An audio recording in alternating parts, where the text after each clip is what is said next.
مت کہو۔ حضرات ذی وقار یہی وجہ ہے کہ جن لوگوں کا دامن قرآن کے ساتھ وابستہ رہا آج بھی ان لوگوں کی قبریں نور علی نور بن چکی ہیں۔ حضرات ذی وقار امام شافعی رحمۃ اللہ تعالیٰ علیہ آپ فرماتے ہیں کہ میں حرم کعبہ میں داخل ہوا، میں کیا دیکھتا ہوں کہ ایک ہمارے علاقے کا ہی نوجوان ہے، لیکن وہ شخص بڑا عابد و زاہد تھا، بڑی عبادت کرنے والا تھا۔ آپ فرماتے ہیں میں نے اس شخص کو دیکھا تو میرا جی چاہا کہ میں اس کے پاس جاؤں اور جا کر چند لمحوں کے لیے کچھ باتیں کروں۔ کہتے ہیں کہ وہ قرآن پڑھ رہا تھا، میں جب اس کے پاس گیا تو میں نے کہا کہ کوئی ایک دوسرے کے ساتھ بات کریں کیونکہ تو بھی میرے علاقے کا ہے۔ اس نے کہا کہ یہاں آ کے بھی باتیں کرنی ہیں، کیوں نہ جو باتوں میں وقت لگانا ہے وہ قرآن کریم پڑھنے میں وقت لگایا جائے۔ کہتے ہیں کہ یہی معاملہ چلتا رہا۔ ایک دن وہ بیٹھا تھا تو میں آیا، میں نے کہا کہ چلو آج تو قابو آ گیا، آج اس کے ساتھ چند لمحوں کے لیے کچھ باتیں کرتے ہیں۔ کہتے ہیں میں آ کر اس کے پاس بیٹھا تو اس نے قرآن کریم کو بند کر دیا، کہا کہ میں بھی امام صاحب آپ کا انتظار کر رہا تھا۔ میں نے کہا اچھا کیا معاملہ ہے؟ اس نے کہا کہ یہ چند درہم ہیں، آپ ان کو اپنے پاس رکھ لیں، کل میں نے فوت ہو جانا ہے اور آپ میرے کفن دفن کا جو ہے نا وہ کام کر لیجئے گا۔ کہتے ہیں کہ اس نے ظہر کی نماز میرے ساتھ پڑھی اور دوسرے دن وہ فوت ہو گیا۔ اب امام شافعی رحمۃ اللہ تعالیٰ علیہ فرماتے ہیں ہم نے اس کے دفن کا انتظام کیا، کفن کا انتظام کیا۔ اب فرماتے ہیں کچھ عرصے کے بعد پھر میں حرم کعبہ میں گیا، وہاں پر ایک شخص کا جنازہ آیا، ہم نے وہاں پر اس شخص کا جنازہ پڑھا۔ پڑھنے کے بعد جب قبر میں لٹانے لگے نا تو مجھے خیال آیا کہ یار یہاں پر ایک شخص کو دفن کیا تھا، ہمارے علاقے کا تھا، لیکن اس کی یہ خواہش ہوا کرتی تھی وہ جب قرآن پڑھتا تھا وہ کہتا تھا مالک اگر مر بھی جاؤں تو مجھے قبر میں بھی قرآن پڑھنے کی توفیق دینا۔ اب امام شافعی رحمۃ اللہ تعالیٰ علیہ فرماتے ہیں کہ ابھی میں اتنا سوچ ہی رہا تھا کہ اس قبر کے ساتھ والی جو قبر تھی نا اس سے مٹی ہٹ جاتی ہے، میں کیا دیکھتا ہوں کہ وہ نوجوان ابھی بھی قرآن کی تلاوت کر رہا ہے۔ کہتے ہیں جب وہ قرآن کی تلاوت کر رہا تھا اس نے کہا کہ اے امام صاحب اب اس قبر کو بند کر دیا جائے، یہ آپ نے دعا کی تھی، اللہ کریم نے آپ کی دعا کو قبول فرمایا اور اس لیے آپ کو یہ منظر دکھایا ہے۔ حضرات ذی وقار جن لوگوں کی جس چیز کے ساتھ محبت ہوتی ہے نا اللہ کریم اسی کام میں پھر مرنے کے بعد بھی ان کو لگا دیتا ہے۔ حضرت ثابت البنانی رحمۃ اللہ تعالیٰ علیہ آپ کو نماز کے ساتھ بڑی محبت تھی اور انتہا درجے کی محبت تھی۔ جب آپ کا آخری وقت آیا نا تو اس وقت تمام کے تمام آپ کے متوسلین، محبین اور جتنے بھی مریدین تھے، شاگرد حضرات تھے، وہ آپ کے ساتھ بیٹھے تھے اور آپ کی آنکھوں سے آنسو جاری ہوئے۔ انہوں نے کہا حضور کیا وجہ بنی؟ آپ کو موت کا خوف ہے؟ آپ نے فرمایا موت کا خوف تو نہیں ہے لیکن رو اس وجہ سے رہا ہوں اگر مر گیا تو نماز کیسے ادا کروں گا۔ بڑے یہ سونے کے حروف، یہ سونے سے لکھنے کے قابل ہے یہ جملے کہہ رہا ہوں۔ اور حضرت ثابت البنانی رحمۃ اللہ علیہ کا وصال ہو گیا، کچھ عرصے کے بعد نا ساتھ قبر نکالنے لگے تو آپ کی قبر سے مٹی ہٹ گئی، اور جب مٹی ہٹی تو کیا دیکھتے ہیں لوگوں نے دیکھا کہ ثابت البنانی اس وقت بھی نماز کی حالت میں ہے، کیونکہ ان لوگوں کا جس چیز کے ساتھ محبت تھی اور جس چیز کے ساتھ لگاؤ تھا اب مرنے کے بعد بھی انہیں اسی چیز کے ساتھ ملا دیا گیا۔ حضرات ذی وقار حضرت امام شافعی رحمۃ اللہ تعالیٰ علیہ کے دور میں ایک شخص کی اولاد نہیں تھی، اس کو کافی عرصے کے بعد اللہ نے بیٹی کی نعمت سے نوازا۔ اب اس نے یہ قسم اٹھائی کہ میں اپنی بیٹی کو دونوں جہانوں کی دولت عطا کروں گا۔ اب قسم اٹھا لی، اب بڑا پریشان ہوا کہ دونوں جہانوں کی دولت کہہ دیا، میں غریب آدمی ہوں، میں کہاں سے دولت کو اکٹھا کروں گا۔ امام شافعی رحمۃ اللہ تعالیٰ علیہ کی بارگاہ میں حاضر عرض کیا کہ حضور میں نے یہ قسم اٹھا لی ہے۔ آپ نے فرمایا پریشان نہ ہو، اپنی بیٹی کو قرآن کریم کی تعلیمات سے نوازنا، فرمایا یہ دونوں جہانوں کی دولت ہے، یہ دونوں جہانوں کی دولت ہے۔ اور حضرات ذی وقار جن لوگوں نے قرآن کریم سے محبت کی ہے، حدیث مبارکہ ہے کہ جو شخص قرآن کریم سے محبت کرتا ہے اللہ کریم دنیا میں اس کی عزتوں میں اضافہ فرما دیتا ہے، اور جو شخص اس سے پشت کرتا ہے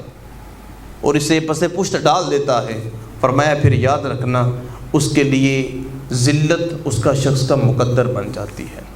حضرات ذی وقار ہمارے لیے یہ بڑی ہی سعادت کی بات ہے کہ اللہ کریم نے ہمیں ان نعمتوں جیسے سے نوازا۔ کہ آج حفاظ کرام سنا رہے ہیں، اور پیر سید زاہد صدیق شاہ صاحب دامت برکاتہم العالیہ، آپ ایک بات اکثر ہر میٹنگ میں کہا کرتے ہیں، آپ کہتے ہیں کہ میں حیران ہوتا ہوں کہ جو آپ لوگ ہیں،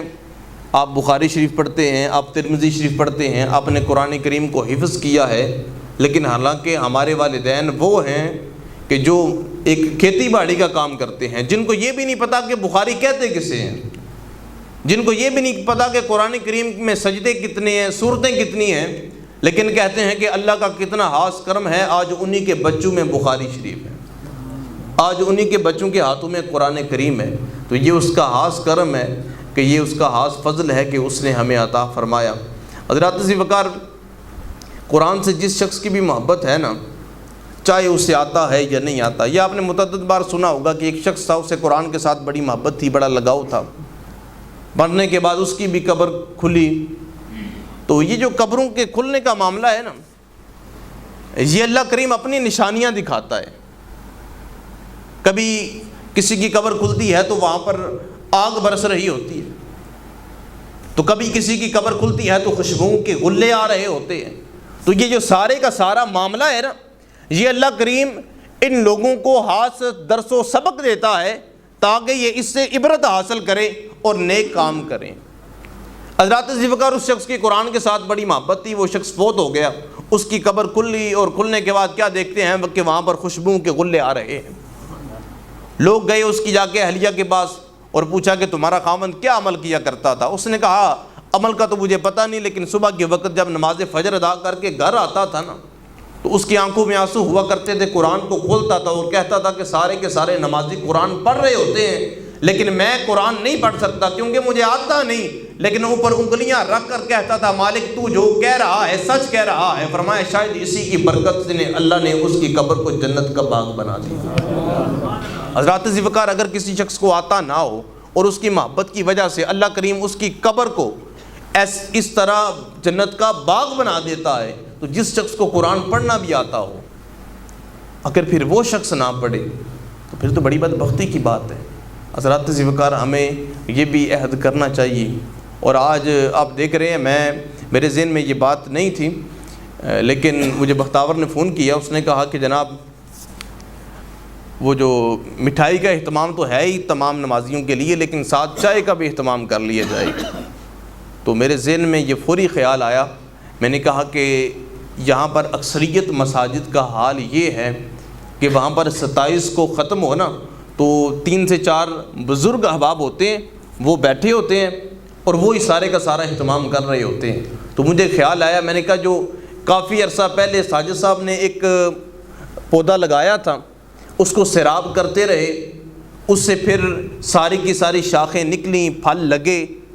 اور پھر حافظ صاحب نے آ کر مزید اس میں تقویت دی، اور آج وہی ہمیں پھل پھول نظر آ رہا ہے کہ شاید ہمارے ذہنوں میں تو یہ خیال اور یہ بات نہ ہو، لیکن ان کی مہربانیوں سے آج ان نوجوانوں کے اندر یہ جو جذبہ ہے، یہ بھی انہی کی محنت کا ثمر ہے۔ تو حضرات عزیز وقار، یہ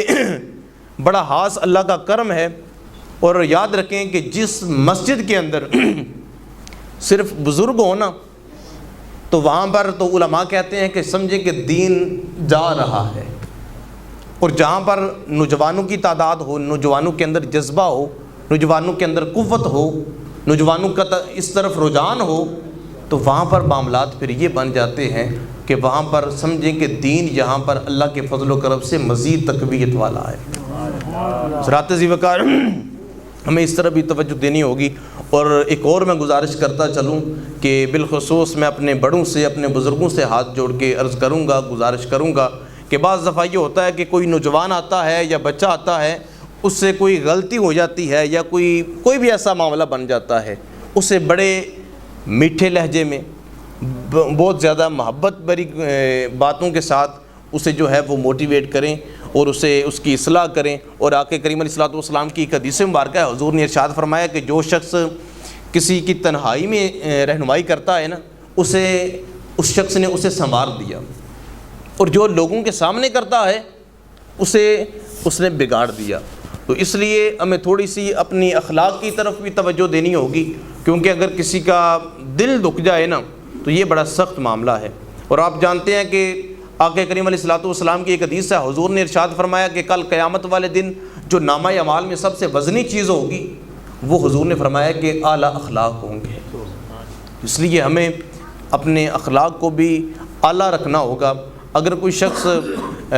کبھی کوئی بات کر بھی دیتا ہے ناگوار تو اسے برداشت بھی کرنا چاہیے، کیونکہ اگر کوئی جواب دیتا ہے، اگر کوئی بڑا بات کر بھی دے تو نوجوانوں سے یہ کہوں گا کہ اسے برداشت کر لیں، کیونکہ اگر آپ جواب دیں گے تو آپ پھر بے ادبی میں آ جائیں گے۔ اور حضور کا ارشاد ہے کہ جو چھوٹوں پر رحم نہیں کرتا، بڑوں کی عزت نہیں کرتا، حضور نے فرمایا کہ اس کا ہم سے کوئی تعلق نہیں۔ حضرات عزیز وقار، میں بارے دیگر تمام احباب کا شکریہ ادا کرتا ہوں، بالخصوص ان نمازیوں کا، ان اپنے بزرگوں کا کہ جنہوں نے پورے کے پورے ماہ رمضان المبارک میں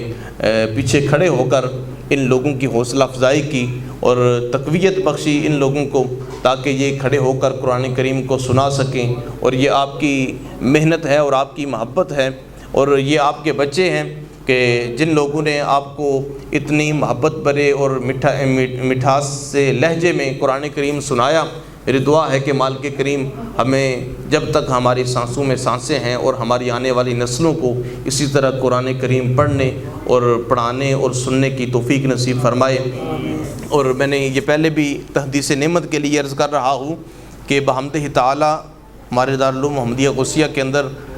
10 حفاظ کرام اس وقت ایسے ہیں کہ جنہوں نے اس سال مصلی رسول پر کھڑے ہو کر نماز تراویح کو قرآن کریم کی صورت میں سنایا، اور یہ اللہ کی خاص بڑی کرم نوازی ہے، سعادت ہے۔ اور بحمدہ تعالی آستانہ علیہ چکوڑی شریف کے اندر بھی ہمارے گاؤں کے ہی 2 بچے گئے ہیں کہ جنہوں نے اس سال قرآن کریم کو سنایا ہے۔ آج ان کا بھی ختم قرآن کے حوالے سے وہاں پر پروگرام ہے، تو یہ بھی بڑی سعادت کی بات ہے کہ ایک ولی کامل کے آستانے میں ہمارے اس گاؤں کو یہ چیز اور اس چیز کی سعادت ملی۔ اللہ کریم ہماری عمر میں، ہمارے عمل میں اور برکتیں عطا فرمائے، رزق میں برکتیں عطا فرمائے، اور اگر دوران نماز کوئی غلطی یا کوتاہی ہو گئی ہو